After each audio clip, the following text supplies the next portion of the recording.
नमस्कार, मैं राजेंद्र सिंह भैंसोड़ा राजू। आप देख रहे हैं मेरा फेसबुक पेज पे मेरा पॉडकास्ट राजू की रिपोर्ट। आज मेरे पॉडकास्ट में खास मेहमान हैं समाजवादी पार्टी के वरिष्ठ और खाटी नेता विजय सिंह यादव जी। विजय सिंह यादव जी, पहले तो स्वागत है आपका मेरे पॉडकास्ट में। बहुत बहुत धन्यवाद राजेंद्र जी। और आज मैं पहले तो ये जानना चाहूँगा कि समाजवादी पार्टी से आपका लगाव और जुड़ाव कब से हुआ? देखिए, ये तो आपने सवाल ऐसा किया है कि समाजवादी पार्टी जब बनी है, हम लोग उससे पहले से भी थी पार्टी नेताजी के साथ। लोकदल हो या उसके पहले से समाजवादी पार्टी जब गठन हुआ है 1992 में, तो नेताजी ने जब गठन किया तो हम लोग, हमारा पहला सम्मेलन जो है बीएचएम पार्क में हुआ था। बेगम हजरत पार्क उसमें कहलाता था और सम्मेलन था, उसी में पार्टी की घोषणा हुई। तो नेताजी राष्ट्रीय अध्यक्ष बने। तब से हम लोग लगातार पार्टी में काम कर रहे हैं। अभी उत्तर प्रदेश में भारतीय जनता पार्टी की सरकार है और आए दिन समाजवादी पार्टी आरोप लगाती है कि ईवीएम हैक कर लेती है। इसको लेकर क्या कहेंगे आप?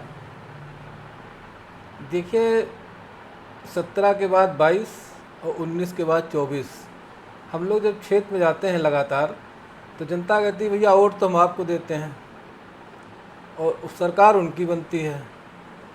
तो कहीं ना कहीं जनता भी कहती है, वो शक होता है कि ईवीएम हैक है। अब तो पता चल गया कि कहाँ से चोरी हो रही है। मरों को ज़िंदा कर रहे हैं, जिंदे को मार रहे हैं। एक एक इतने बड़े मकान में 100 लोग हैं।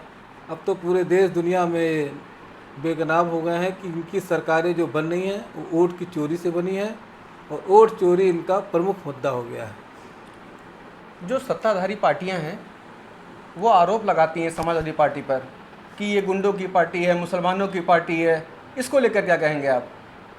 देखिए, आरोप कोई कुछ भी लगाए, भाई लोकतंत्र है, सत्ता पक्ष के लोग हैं, उनकी ज़्यादा सुनी जाती है।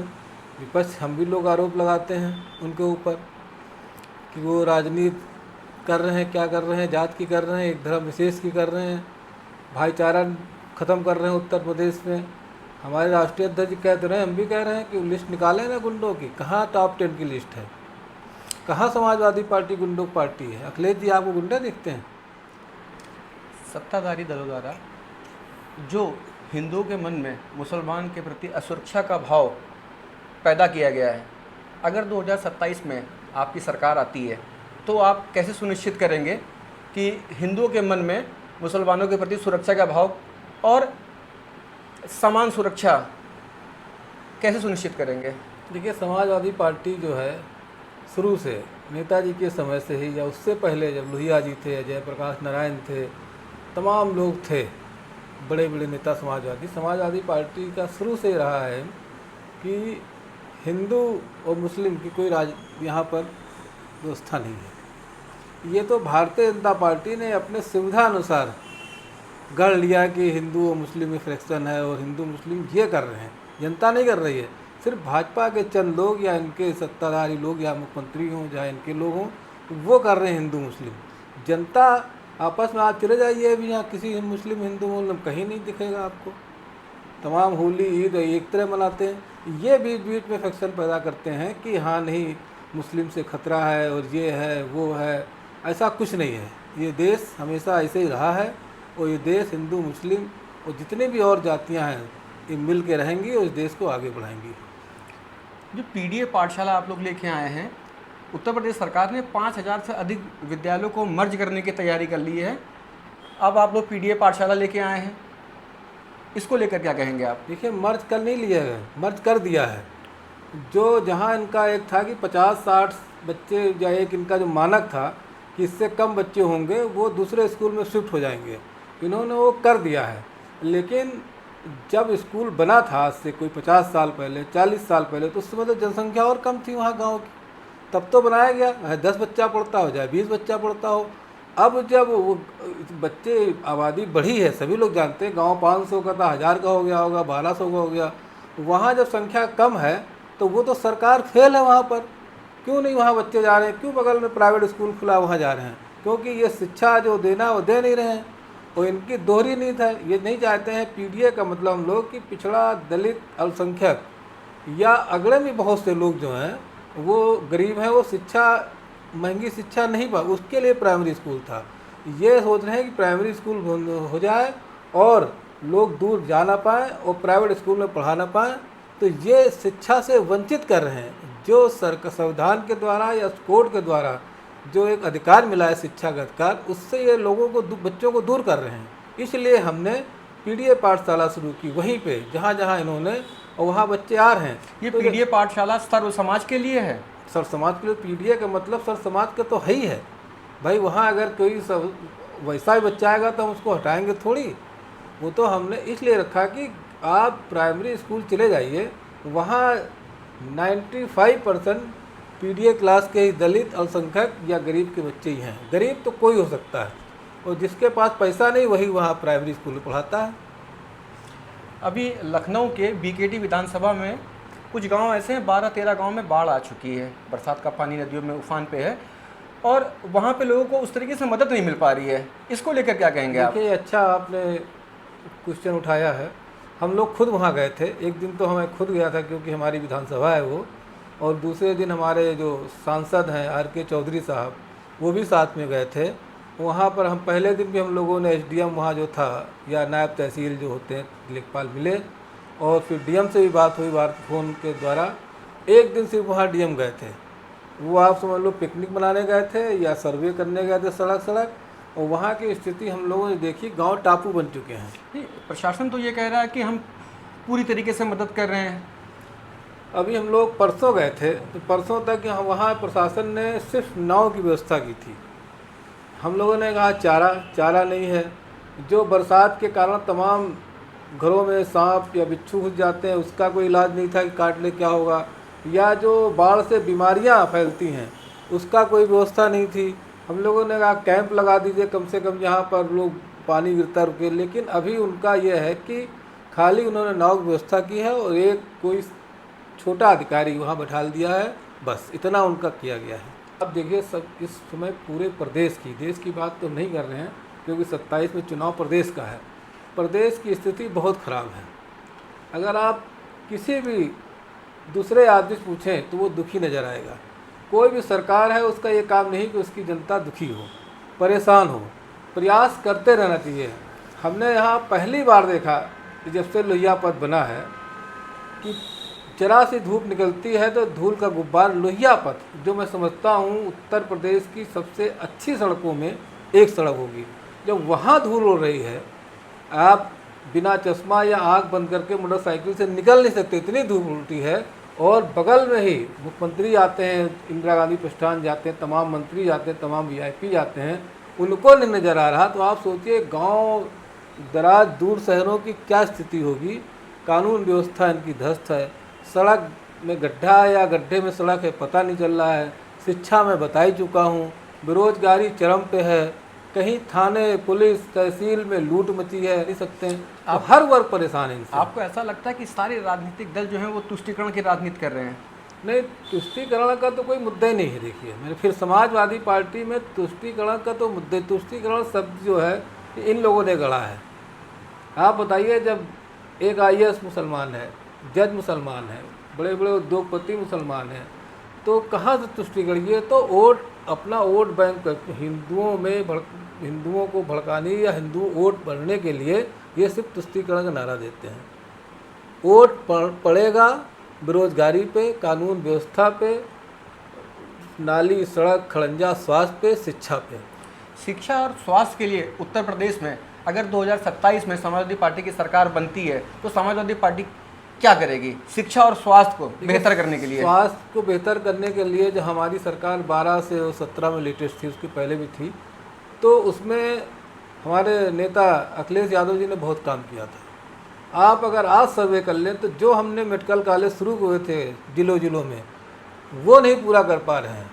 लोहिया अस्पताल का विस्तार हमने जो गोमती नगर विस्तार उस पार किया था, वो बिल्डिंग आज तक नहीं बना पाए, और हर 3 महीने में निकालते हैं कि 100 बेड का 1000 बेड का हम अस्पताल बनाए। उसी बिल्डिंग को कह रहे हैं कि 1000 बेड का हम बनाएंगे, 1000 बेड का बनाएंगे। लोहिया अस्पताल जो यहाँ का आसपास के ज़िलों को भी देता, उसको भी इन्होंने बर्बाद कर दिया है। और उसके पीछे जो इनके बड़े नेता थे, यहाँ के सांसद भी रह चुके, देश के प्रधानमंत्री थे, अटल बिहारी वाजपेयी जी के नाम से इन्होंने यूनिवर्सिटी बनाई पीछे, अगर आप चले जाएँ कभी, उसमें आज तक यूनिवर्सिटी नहीं बन पाई, खाली बिल्डिंग है और नाम है उसका। अगर सपा सरकार आती है, शिक्षा, स्वास्थ्य, रोजगार, इसको लेकर मतलब उनका कौन सा ऐसा मतलब एक्शन मूड रहेगा जो तत्काल प्रभाव से लोग इससे मतलब उनको लाभ मिले? देखिए, जनता देख चुकी है समाजवादी पार्टी की सरकार और अखिलेश जी की सरकार। अखिलेश जी की कार्यशैली से पूरा देश परिचित है। उनका विजन बहुत ऊंचा है, वो कोई भी काम करते हैं तो बहुत उच्च मानक पे करते हैं। अगर आप मेट्रो देखें यहाँ पर, बताइए, मजाक कर दिया इन्होंने। 16-17 में मेट्रो का उद्घाटन हुआ था। दूसरा फेस हम लोगों ने चारबाग से बसंत कुंज तक पूरा DPR बन चुका था, सर्वे हो चुका था। अब वो शुरू करने जा रहे हैं, शुरू नहीं किया है। वो पूरे ज़िले शहर में देखा होगा होर्डिंग लग गई कि बहुत, मान लो बहुत बड़ा कोई काम करना है। अरे आप, जब हम लोग ने किया तो उसको शुरू ही कर देते। 10 साल हो गए उसको शुरू नहीं किया। यहाँ बगल में कैंसर अस्पताल, यहाँ के लोग ज़्यादातर मुंबई और तमाम कैंसर जैसी बीमारी भगवान किसी को ना दे, लेकिन उसके लिए भी राजनीति की अखिलेश जी ने बनाया था। आज तक वहाँ पर जो मशीनें आई थी वो नहीं चला पाए, कोई अच्छी सुविधा नहीं दे पा रहे हैं ये, इसमें कि क्योंकि वो अखिलेश जी का शुरू किया हुआ है। नाम बदल दिया, सिर्फ कि कल्याण सिंह जी का नाम रख दिया। मुख्यमंत्री के बुलडोजर एक्शन को क्या कहेंगे आप?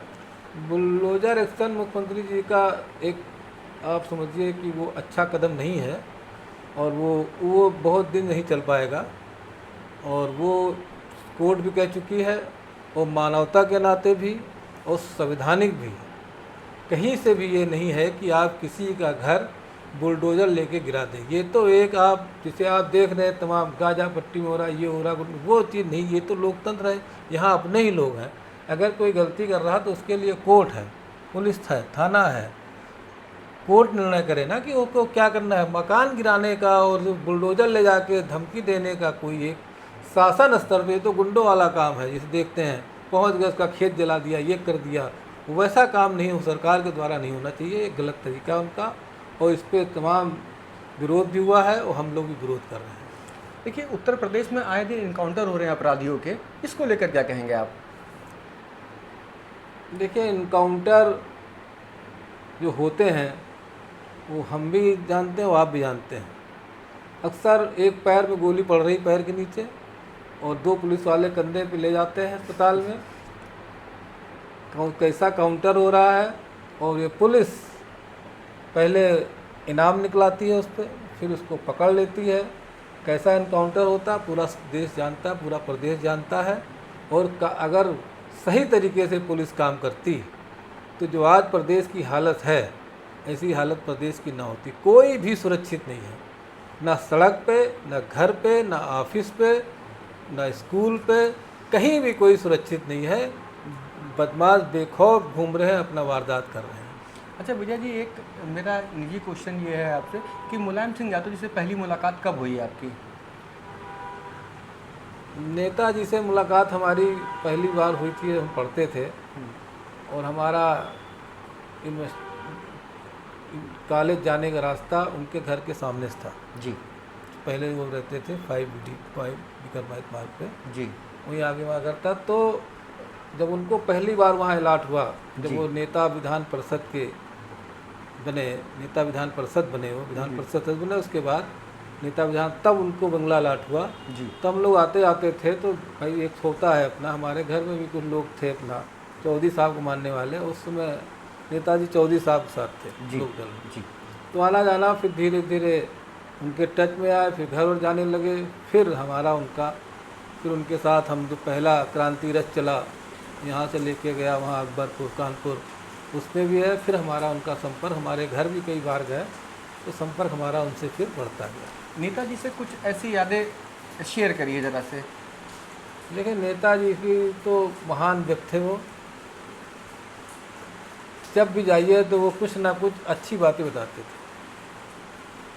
और एक बार हमको एक चुनाव था यहाँ पर, मतलब उनका विजन देखिए कि एक बार हमसे कहा कि वो मैं कल सुबह 6 बजे जाऊँगा दिल्ली, जी।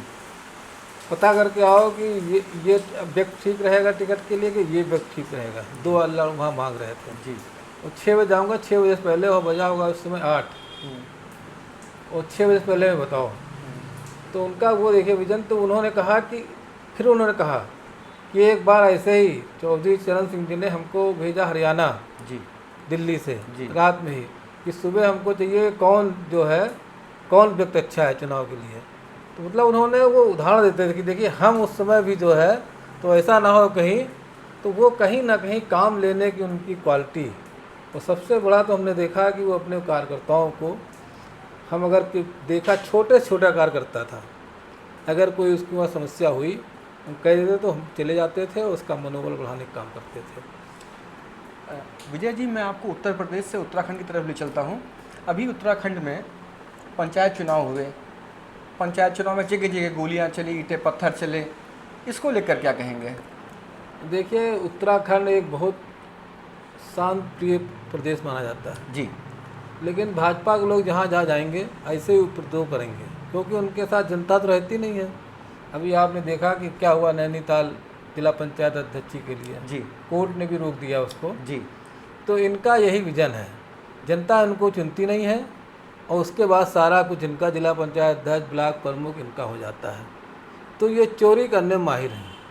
और बहुत बड़ी बात हुई है, भले भाजपा से रिलेटेड ना हो, लेकिन सुप्रीम कोर्ट भी समझ गया है।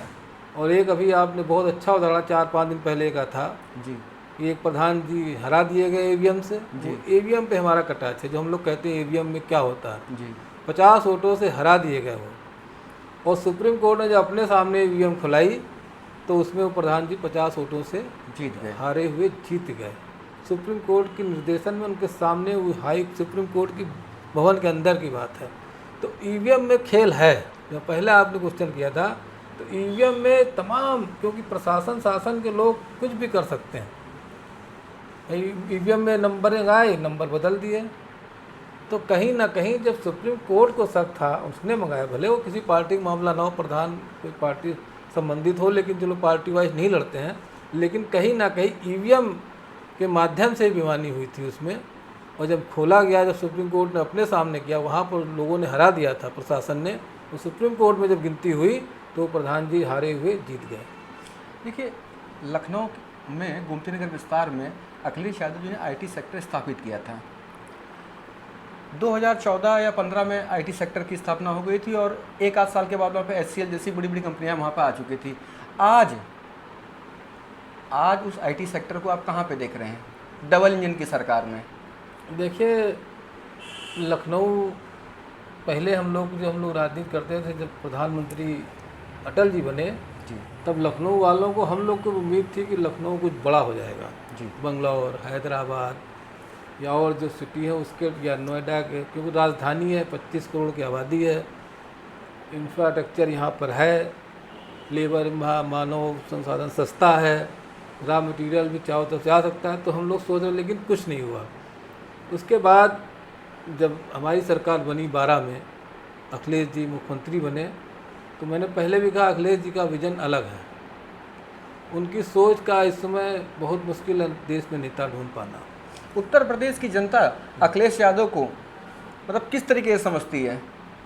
ये अखिलेश यादव को उत्तर प्रदेश की जनता, जो जागरूक जनता है, जो अपने साथ प्रदेश का आसपास अपना भला चाहती है, विकास चाहती है, वो व्यक्तिगत तौर पे अखिलेश जी को बहुत पसंद करती है और गाहे बगाहे उनको तारीफ भी करती है।